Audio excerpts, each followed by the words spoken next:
organise people into their specialisms.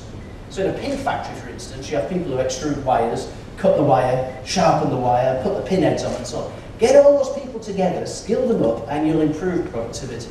So we introduced something we refer to as the subdivision of labour, the division of labour.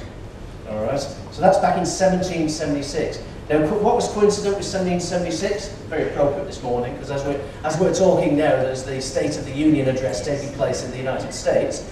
It was 1776 was the United States became an independent nation, and they adopted Adam Smith's philosophy as their economic model, and that's what we've got now.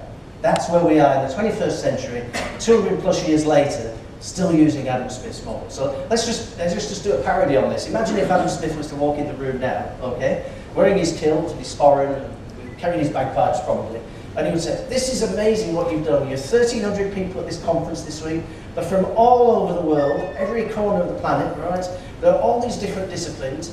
The systems you've got, the way the world is, it's fantastic. So pray tell me, with all this change that's happened in the last 200 plus years, how do you organise yourselves to do the work that you do?"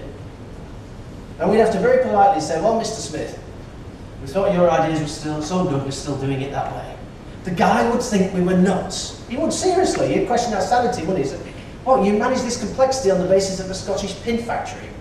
Get real." Well, that's what some organisations have done with outside in.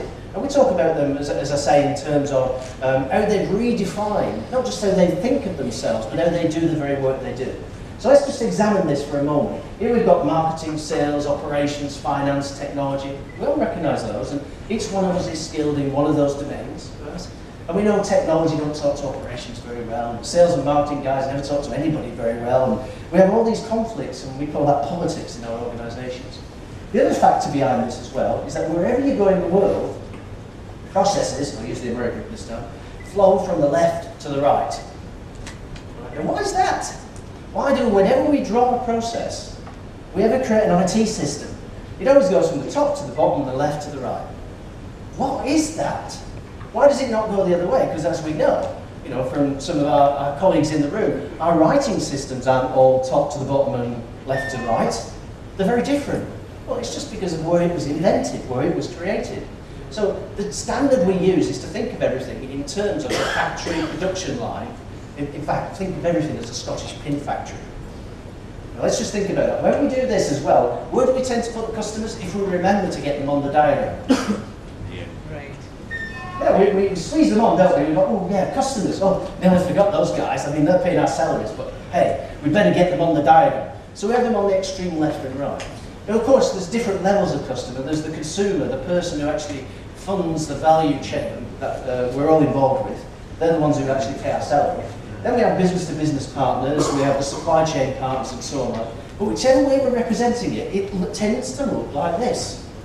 Now this gives us a bit of a problem. If you look at, there's an operations division here, and say there's this guy in operations, and you go down to him and you say, customer's really important to us, customer's changing, customer centricity is everything. The guy in operations goes, "I hear what you say, and yeah, I saw an article in Harvard Business Review about that, but honestly my job doesn't involve that. Because in terms of the value chain, I'm 1, 2, 3, 4, 5, 6, 7, 8 steps away from the customer that way, and I'm 1, 2, 3, 4, 5 steps away from the customer that way. So they're not really my job." The only reason the customer is not their job is because the way we draw the chart. The chart does not physically exist. It's this collective hallucination we've all created that we're all bounded by. So whenever we think of doing work, we're thinking of it in this context, the pyramid. So part of the insight of organisations is to sort of say, well, not everything needs to look like a Scottish pin factory.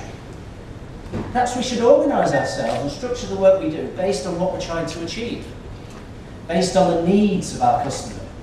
Perhaps we should think about that, and that's the clue to it.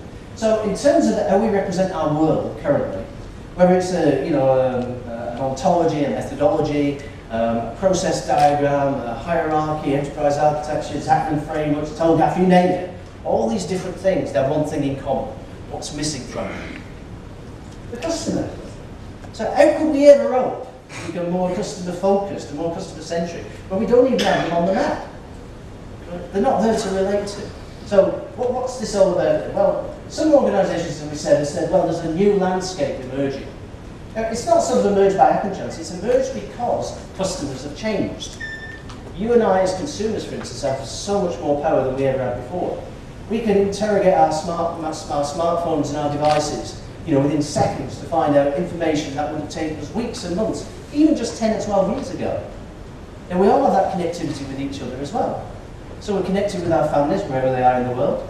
Right? We know what they're doing today, we know where the kids went to school, you know, we know when the parties that we're all connected intimately now. Of course, does that change the rules of the game? Well, some people say yes, it has, and it should have done. We shouldn't still be organising ourselves in the old